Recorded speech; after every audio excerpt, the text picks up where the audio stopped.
here. By the way, as you guys are coming in, let me know what you think makes your brand unique.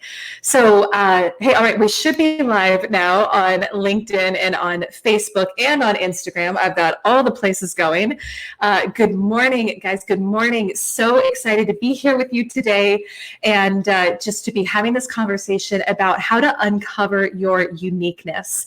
Let me check to make sure that we are good. Let me check with Sarah to make sure we're good in the comments on LinkedIn. One moment, guys.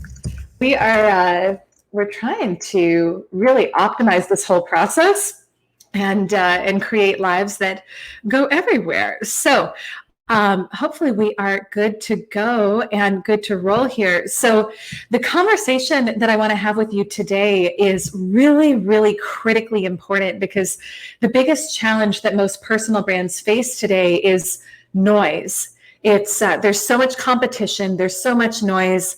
Excuse me, it's like there's so many people who are vying for the attention of your customers, of your audience, that it can feel really challenging to figure out how the heck do you rise above it. And I tell you what, the key is to figure out, how are you different? How are you different? So we're going to be talking about that today. Let me check. Okay, good. It looks like we're good on LinkedIn.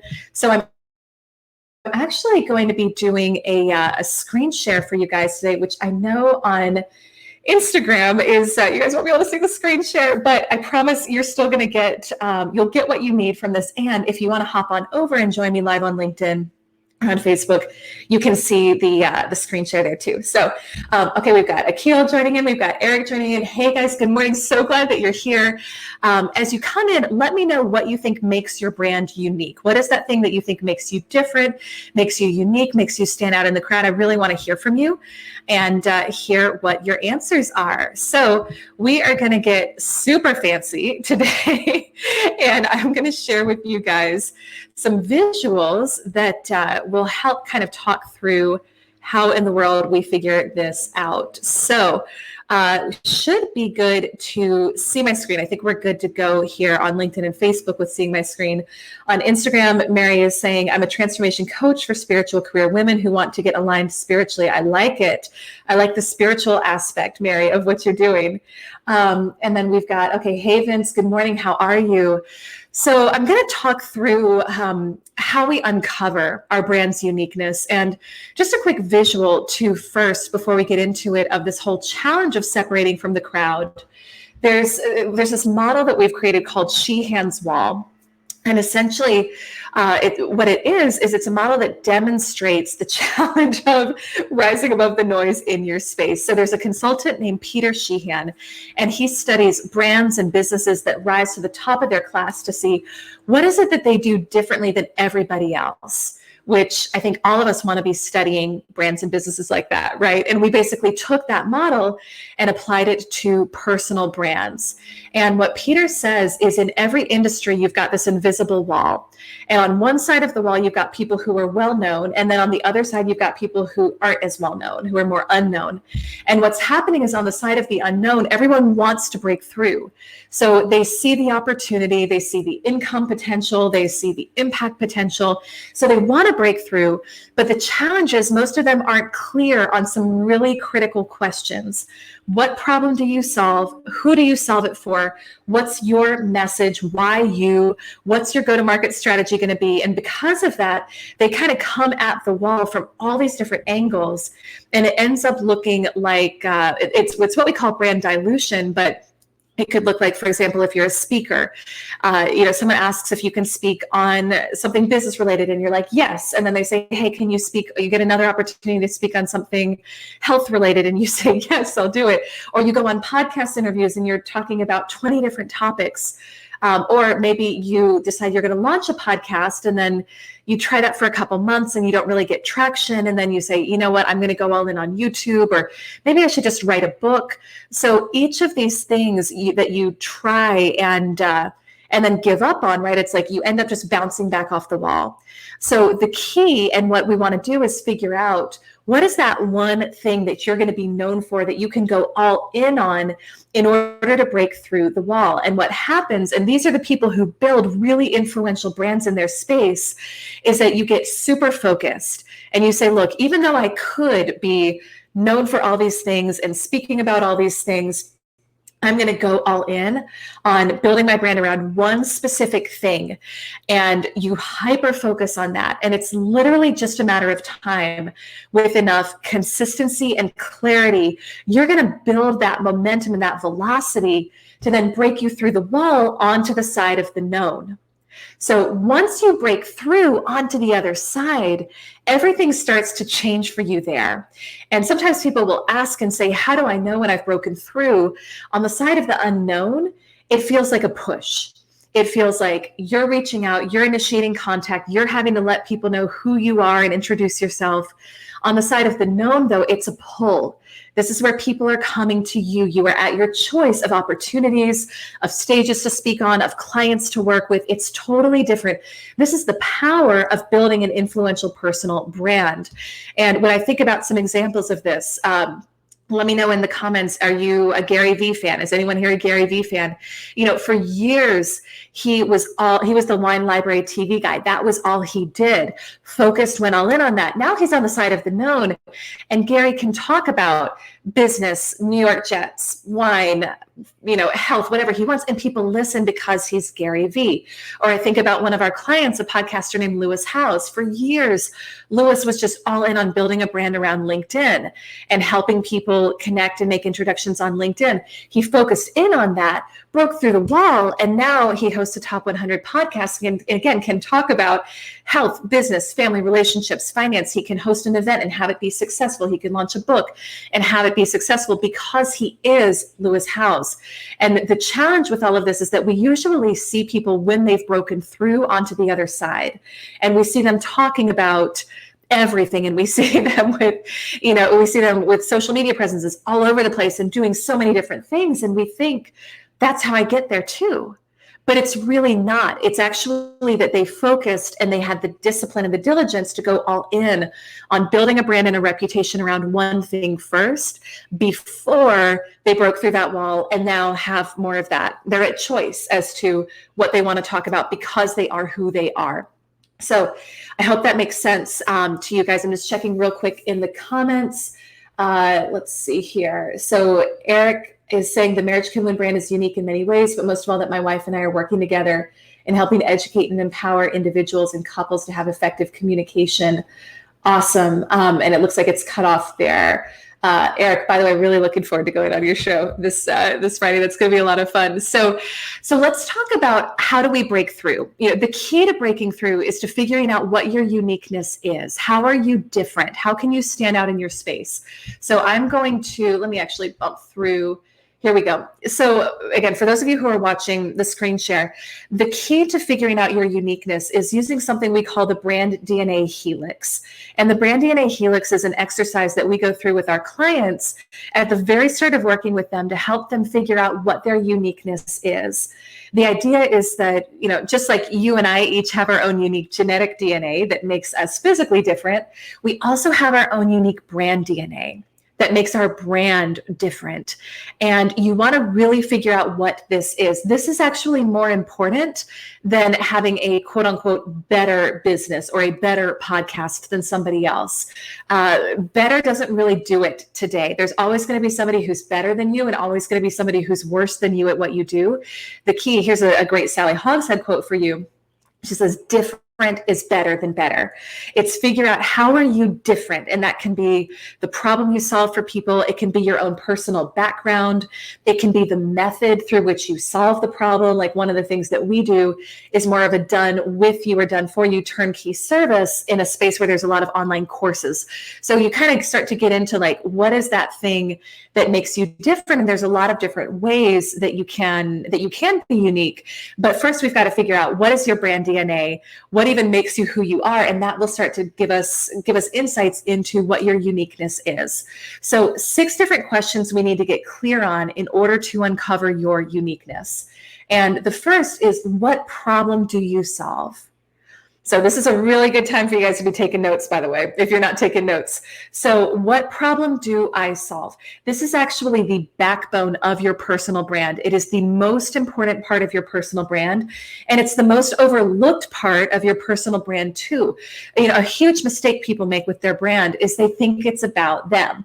We think our personal brand is about us. It makes sense logically, right? But really, your personal brand is about the problem that you solve for other people. It's the problem that you solve for other people. So the most important element of your brand is being clear on what is that problem that you are going to be known for solving in the world. When you think about some of the biggest personal brands today, and whether you like these people, follow them or not, they're still good examples. Think about somebody like Dave Ramsey. And if you know Dave at all, he's one of the biggest personal brands in the financial space. And the man has built a massive, massive business off of solving the problem of debt for people. So if somebody says, I'm really struggling, I'm in debt, I want to get out of debt, most likely the person they're talking to is going to, if they're in the loop at all, is going to say, you know what, you really need to get in Financial Peace University with Dave Ramsey, or you really need to start listening to Dave's radio show.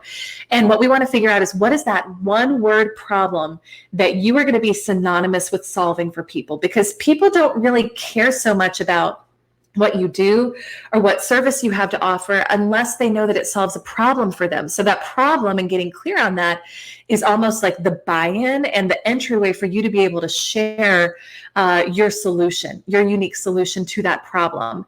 So we want to get crystal clear first on what the problem is that you solve. Now, the next thing that we want to get clear on is, what are you passionate about? And each of these questions kind of balances the other one as well. So what are you passionate about? There's a lot of problems you could solve in the world, right? There's a lot of problems you could solve with your background, your expertise, with how long you've done what you've done. But we have to look at, what are you actually passionate about solving? What could you lock yourself in a room and write a book about for the next year and not get sick of? What could you launch a podcast about and talk about forever and not be tired of? Now, passion can be positive or negative too. So passion can be positive, like this lights you up, this gives you joy, this gives you energy. And it can also be negative. Some people just don't get that excited about a lot of stuff. Like I think about my husband, Jason, we always joke about his small flickering flame. Like I get super excited about stuff and he'll be like, he'll be kind of excited, but for him, he has like this small flickering flame of excitement about something. But there are things that tick him off. And so you may be that same way, where there's something that really just makes you mad. That's passion as well. That also counts as passion. So we want to look at, what problem do you solve? What are you passionate about? These two questions combined are going to tell us what you would like your brand to be about. What would you like your personal brand to be about? The next set of questions that were more about, what are you qualified for it to be about? So we look at, let me go in here. So we look at, what are you an expert on? So you can think about expert very metaphorically, like the letters behind your name. Look, you do not need to have letters behind your name to build a successful brand. I work with a lot of high-level clients who never went to college, and they're brilliant at what they do. But think about it metaphorically, like your book smarts, right? So what have you studied? What have you researched? What do you have a degree in? What do you have a certification in? What have you studied about a lot? What do you read books about now? And then the balancing question to that is, what have you earned the right to talk about? What have you earned the right to talk about? And here's the thing, and let me know in the comments if this ever bugs you. I don't know if you guys ever see people online who are like, they're trying to teach you how to become an internet millionaire, and they're living in their parents' basement, and they're like, renting a car to do a photo shoot with. I mean, let's be honest, there's a lot of that out there, and it's kind of gross. What we want to look at is, what can you speak to from a place of integrity? What are the actual results that you've gotten in your life or in your clients' lives? This is like the street cred. So it can be, what's your superpower, right? For each of us, there's something that we do really naturally that feels so easy to us that other people think is so hard, right? Or what challenges have you overcome in your life? These are all things that can be the results that you've had. Also, like I said before, results that your clients have had too. That counts here. But when you start to look at your book smarts, what you've researched, and your street smarts, what you have results in, that helps us start to uncover what you have earned the right to talk about and to build your brand on. And then the final set of questions is more about your business model. So the first thing we look at is, what would people be willing to buy from you? What would people be willing to buy from you? Now, there's 5 different ways that you can monetize your personal brand. Okay, 5 different ways you can monetize your personal brand. We call them the PAIDs, PAIDS, for the 5 ways you can get paid. So it could be a product, it could be an ad or affiliate. So basically you're, leveraging, you're building a big audience, and other people are going to want to get in front of that audience and pay you to do so. It could be information. So an information product, membership course, etc.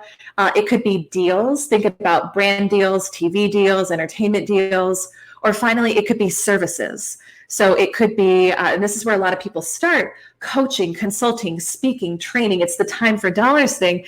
It's great because you can get started really quickly and you don't have to have inventory, you have low overhead. And in the long run, a lot of people don't want to stay there because they want leverage, right? They want time freedom.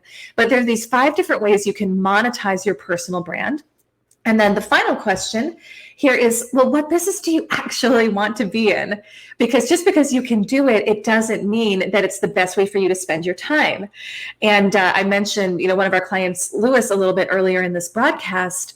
One of the things he was struggling with when we first started working with him was that because he had built such a powerful brand, he had so many different opportunities.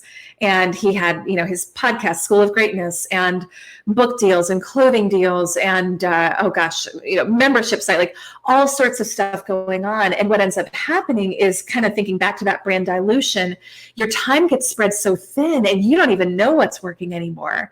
And so we really had to hone in and look at, how does he actually want to live his life? How does he actually want to be spending time? And I would really encourage you to think about that too. The way that you spend your time in the early days of your business isn't necessarily going to be the same way that you spend your time 5 or 10 years down, but have that long-term vision for how you want to be spending your time and what business you want to be in. Do you want to be a speaker who's on the road 100 times a year?